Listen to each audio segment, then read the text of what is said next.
they'll be able to watch this. All right. Well, this will be pretty brief. I do have a presentation that we'll kind of jump into, and that presentation has a lot of live links that are on it as well. So we'll post that after this, so that on Canvas, so that you can go back and use those links. That'll be there for resources. There'll be plenty of time for questions too. So feel free to come off mute and ask questions, or come on camera, so that we can kind of start putting names to faces, or faces to names. But I'm Stuart. I'm the Director of Student Affairs and Admissions here at the LBJ School. And I also am one of your OSA staff advisors. And we'll kind of jump into who's advising who here in just a second, but also joined by Laura. Laura, did you want to say hello? Hi, everyone. So excited to start meeting with you all one-on-one. I'm volunteering at a summer camp in Central Texas, so forgive me for being off camera, but I'm happy for modern Wi-Fi and excited to be here with you today. Awesome. And then also we have Mara Mangum. Mara, did you want to say hello? Sure. Hey y'all, my name is Mara. I know I've met a few of y'all via email, but I'm happy to be here. I will be advising all of our F1 visa international students. So excited to get to know them and just get to know you all too. We all help out with any of the student issues that come our way. So excited to be here. All right. And then also another one of our OSA staff advisors, we have Robin Boone. Robin, sorry to put you on the spot. Did you want to say hello? No problem. Hi, everyone. I work with the DC concentration students while they're in Austin as well as DC, and then any of the MPAF or MGPS students down the road if you decide to join us for the DC foreign policy semester. I also help with that. Great.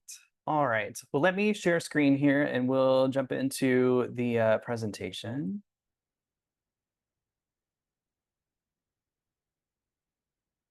Oh, hang on one second, getting a double screen effect here.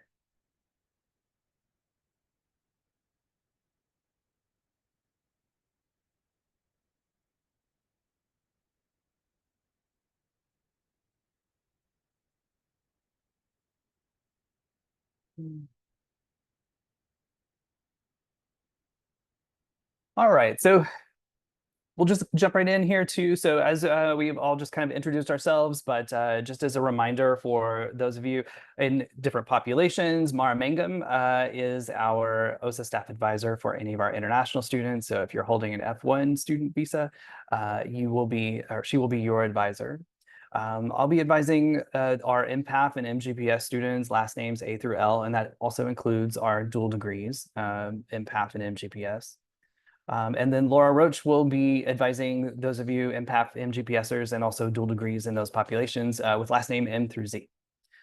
Robin will be handling all of our MPAF and MGPS DC students, and Dr. Mary Evans is going to be advising all of our incoming PhD students. All right.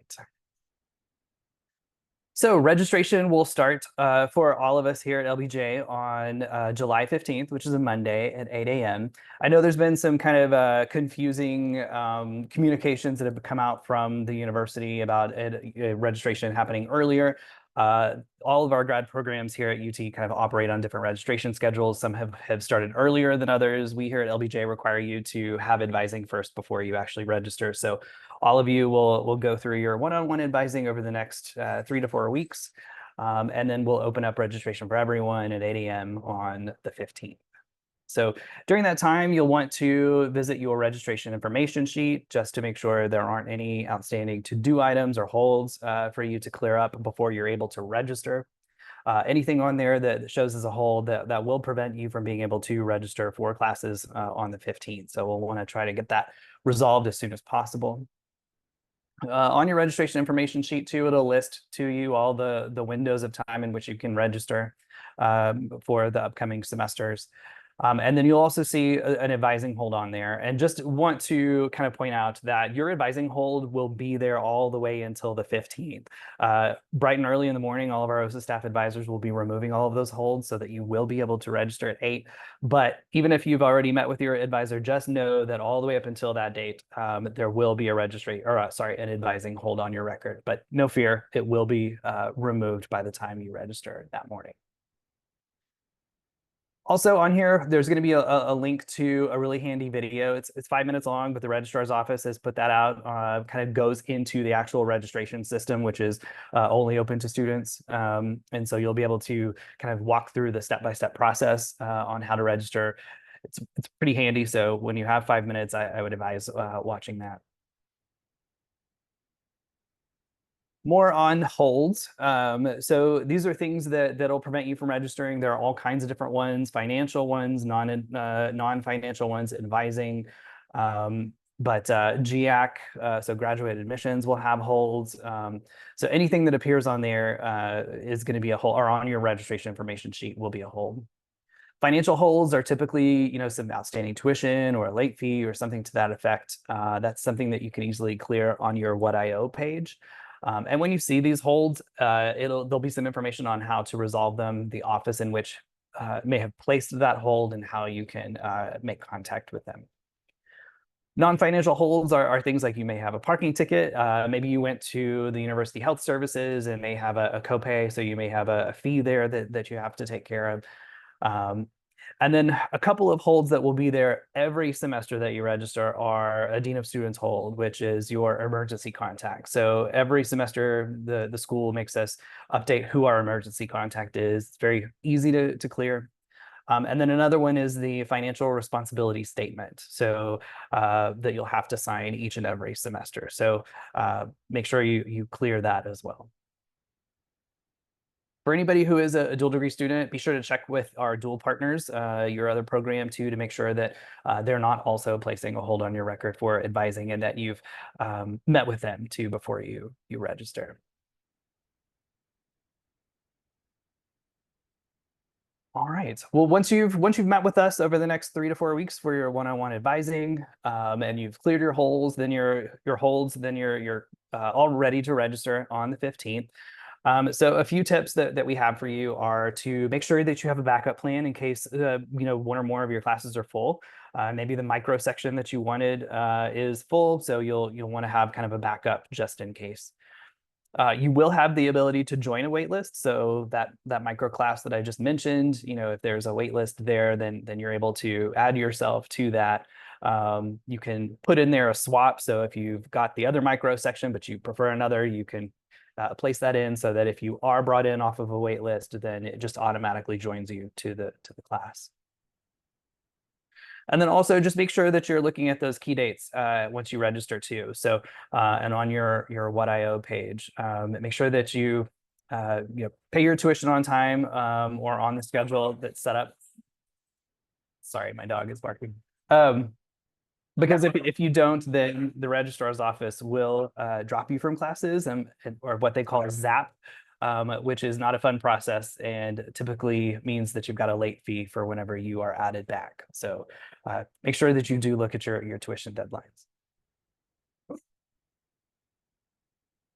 Here's some sample schedules for our MPAF, our MGPS students. We also have more detailed ones that are on in a box folder that are linked from our Canvas page.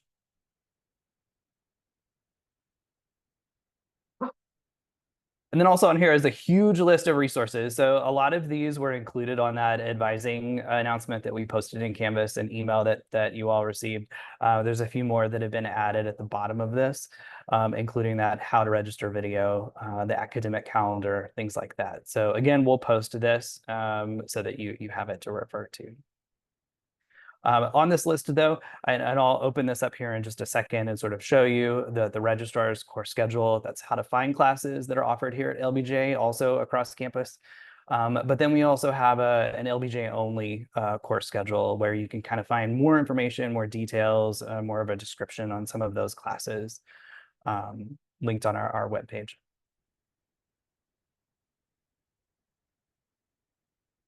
So just to recap this, but just be sure to check your RIS, clear holds, check your times, make sure you have some backup options for classes once you register, and then always just to be mindful of the deadlines for things like tuition. If a class is full, again, add yourself to a wait list. Things happen. There's a lot of changes that will happen on during the add drop period before classes start. So you'll have an opportunity perhaps to join a class that might be full. So do use a wait list.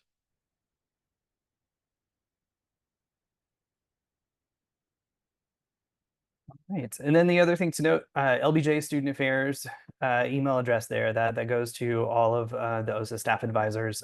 So we'll be monitoring that on registration day. We're all typically linked in a Zoom call, kind of working through any issues that might arise. So reach out to that email address or your individual OSA staff advisor should you need any help on registration day. And also just pro tip, as you're coming into the program, set up a signature in your email that includes your UTE ID. That's going to be something that anytime you may need help on something, we always need your EID to look you up or to enter you into some sort of system. So super handy to have that on your signature line.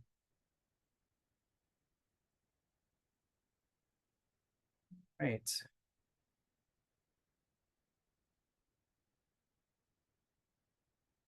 So with that, do we have any individual questions that we can answer for you?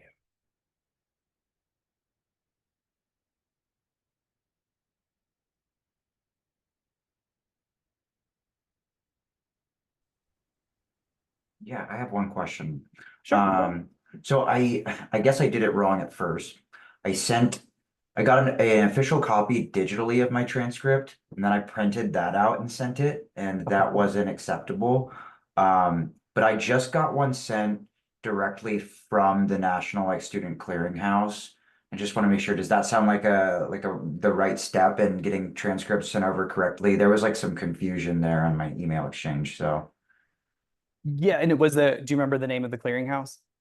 It was just the National Student Clearinghouse that I ordered it from. Okay. And because my school didn't support any of the electronic transfers that Okay. are required, which were two different programs, I guess, that you guys use. So I guess I just got a physical copy mailed straight from them. I don't know if Okay. that's like a That's good. I would just keep an eye on, also on your My Status page, I believe graduate admissions will have that as a to-do item for you. And so once that's received here at the graduate admissions office, they'll remove that okay. hold. So I would check back. I don't know when you ordered it, but maybe give it another week or so. If it's still there, then reach out to the graduate admissions office. Okay, sounds good. Thank you. Okay.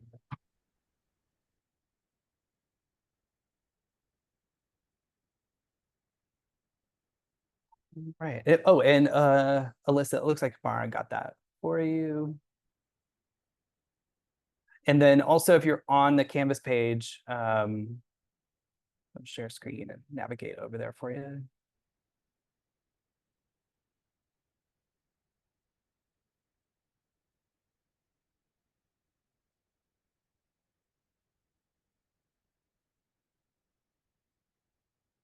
Okay. If you are on the admitted student Canvas page under your summer checklist, you just kind of scroll down there. It generally takes about 24 hours before we have recordings available. So this one should be posted by tomorrow, but we've got sort of a running list of all of the recordings from our Pave Your Way events so far posted here too. So so that's a good spot you can refer to. And then also on the resource link is the registrar's fall schedule. I thought I had that pulled up here. Here we go. So if you navigate to their page, you can click on fall 2024 and find classes. This page will pull up. Public Affairs is listed as PA, so you'll want to scroll down until you see Public Affairs. Click on Graduate Division to show only grad classes. And then all of these will pop up here. So if you're looking for the registrar's course schedule, all the class times are here, unique numbers. This is what you will need. I'm so sorry, I should have mentioned that too. Unique numbers are what you're going to use to actually input for the classes that you register into. So when the registration system opens up to you, you'll want to have those unique numbers ready to go, copy and paste them into the fields to register directly into the classes. So, and the registration video kind of goes into that in greater detail too. If you're looking for elective courses that are offered, maybe graduate courses that are offered outside of LBJ for a particular policy area of interest that you have, if you just go to fall 2024, find classes, you can utilize the keyword. Did I just pass it? There we go. The keyword search. So if climate, for instance, is a policy area of interest, you can search by courses that have topics related to climate. Everything will display here regardless of whether or not you've put undergrad or grad. And you're all required to take graduate level courses. So be on the lookout for those grad courses. Anything in this course number here is 383. The second number, if that is 8 or higher, it is a grad level class. So be sure to be on the lookout for that. If you're seeing something that's offered in a different department, I'm going to click on CRP, for instance. See where it says open here. That means that it's generally open for anyone to register into. Sometimes it'll say reserved, it'll say restricted. You can click on this here and it may say something like restricted to only students of the CRP program or restricted to students of business or what have you. So that's something you're going to want to look at too if you're looking for electives outside of LBJ.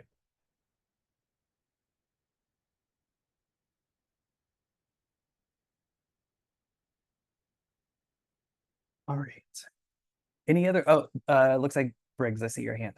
Yeah, so they think that answers my question, but yeah, I'm interested in taking classes with the business school. So I would just search the Macomb school there under that area, and then I'd be able to see if it were open to like students from LBJ or just MBA program students. A lot of time. Yeah, and a lot of times business school does close those down to just folks in the MBA program. So a good rule of thumb too, if you're seeing a restricted or something like that where it's not necessarily open, you can always reach out to the faculty teaching that class. And ask them if they're open to LBJ students, graduate students joining their class. More times than not, they are. In which case, they'll forward your information on to whoever may be their registrar contact within their school, and they'll register you into that class. Perfect, thank you.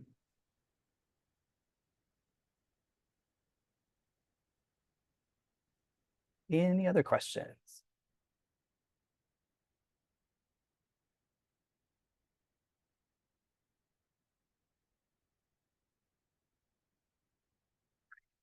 Yeah.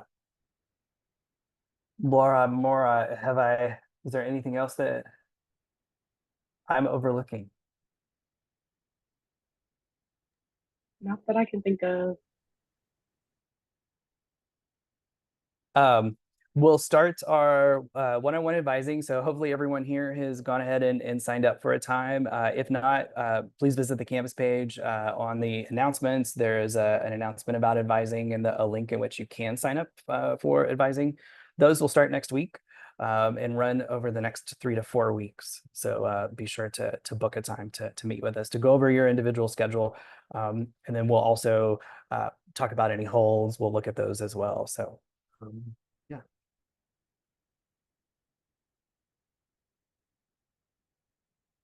Great. Any last questions?